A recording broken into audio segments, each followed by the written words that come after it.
Фестиваль «Радость луковая» полностью оправдывает свое название. От такого количества этого овоща плакать здесь совсем не хочется. Глядя на это изобилие, можно подумать, что весь танайский лук оказался на празднике. Жители Танайки издавна славятся своей любовью к луку. Выращивают его у себя на грядках разных сортов и размеров. Во-первых, костей нет.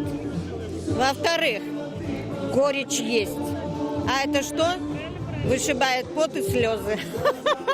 И печеный, и соленый, и маринованный. Рецептов очень много. Тут же на выставке из Балукони можно было увидеть поделки из цветов и овощей. А каких только поделок из лука здесь не встретишь. На праздник даже Баба Яга пришла со своим урожаем. Как оказалось, она тоже любительница лука. Очень полезный, особенно с мухоморами. Привезли ягоды, овощи, все, что выросло на нашей лекаревской земле. Все ягоды привезли, чтобы людей накормить. С собой забирать не хотим. Гостям не только предложили попробовать вкусные пироги из лука, но еще и оригинальные рецепты раздали. Например, луковый суп. Он не только вкусный, но и полезный, особенно для женского здоровья. В основном луковый суп состоит в основном из лука. Добавок там нету.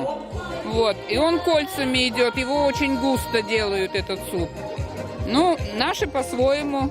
И мяско положили, и риса положили. Очень вкусно. Гвоздь программы – конкурс садоводов на самую большую луковицу. Неудивительно, что победителем стал житель Танайки. Он вырастил луковицу весом в 273 грамма. Вот такая большая луковая радость получилась.